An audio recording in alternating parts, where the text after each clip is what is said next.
Moi, parfois, je n'arrive pas, je n'ai pas le temps de m'occuper des questions politiques. Et ça me pose des préjudices. Depuis mon premier mandat, et durant ce second-ci, vous avez dû constater que parfois nous faisons appel à des compétences non politiques pour conduire l'action du gouvernement. Le pays a besoin de deux choses pour bien fonctionner. Que la vision soit claire. Et la vision est définie par les élus qui exposent à leur population ce qu'ils comptent faire, comment ils voient les choses, et ceux-ci leur accordent leur confiance. Et que ce soit au niveau local, au niveau national parlementaire ou au niveau de l'exécutif, le politique détermine la vision et même la programmation de l'action exécutive. Et la mise en œuvre requiert parfois des compétences qui ne sont pas politiques. Vous pouvez avoir besoin de certaines compétences dans le domaine de la santé, dans le domaine de la défense de la sécurité, dans le domaine du numérique, et parfois ces compétences n'ont pas du tout de chapeau politique. Parce que l'idéal serait que les acteurs politiques disposent des compétences qu'il faut à tous les niveaux. Mais je ne pense pas qu'il y ait un pays au monde où tous les acteurs politiques ont toutes les compétences dans tous les domaines. Il y a même un pays, ça se complète. Ceux qui ont une vocation politique, ceux qui n'en ont pas du tout, mais chacun a son rôle au plan pratique dans le pays. Pour un pays à construire, à bâtir, l'exigence de compétences est très élevée, plus que les pays développés. Un ministre de la Santé en France, aux États-Unis, n'a pas besoin d'être un expert en la matière autant qu'un ministre de la Santé au Bénin. Parce que tout est à construire. Là-bas, il y a une structure administrative, une superstructure qui existe, qui fonctionne bien, qui a fait ses preuves, et un ministre peut s'appuyer sur tellement de compétences, parfois pour arbitrer ou parfois pour prendre une décision. Ici, parfois et souvent d'ailleurs, les ministres sont appelés à aller dans les détails et à faire des arbitrages même de base. Et c'est pareil, ce n'est pas seulement au Bénin, c'est dans tous les pays en développement où tout est à construire. Il y a des détails que vous prenez un ministre américain de quelque chose qui ne sait pas de quoi il s'agit, parce que ça a été fait il y a si longtemps et ça devient un acquis, la question ne se pose plus.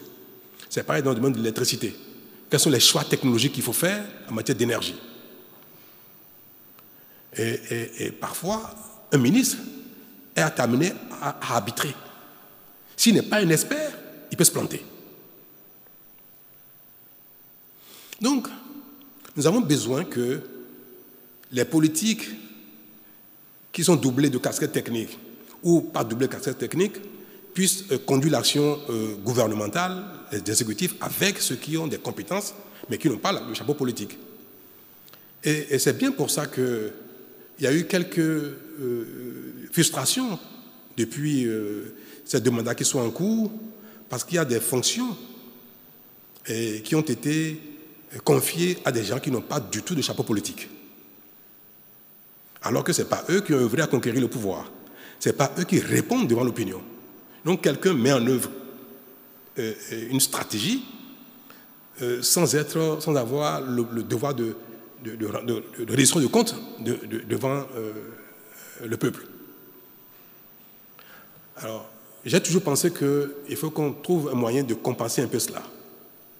C'est cela qui a été décidé récemment, où nous avons dit que, au-delà de l'action de certains ministres, même que ce sont politiques, qui ont la tête dans le guidon au quotidien, qui sont tellement submergés que parfois, ils n'ont pas le recul qu'il faut pour apprécier leur propre action par rapport aux attentes des populations, par rapport à la vision ou par rapport même à l'avenir.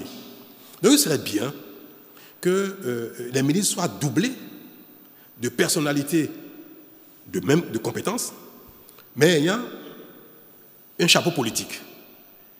Des gens qui n'ont pas la tête dans le guidon et qui ont une vision plus holistique, plus globale, ont une vision, une profondeur plus accrue que celui qui a la tête dans le guidon, pour accompagner, corriger et définir même avec celui-ci ce qu'il faut faire. Dans la tâche, je le vois bien. Moi, parfois, je n'arrive pas, je n'ai pas le temps de m'occuper des questions politiques. Et ça me pose des préjudices. Parce qu'il y a tellement à faire que je n'ai pas l'occasion d'avoir les contacts, les discussions, les débats techniques qu'il faut avec les politiques pour corriger mon action.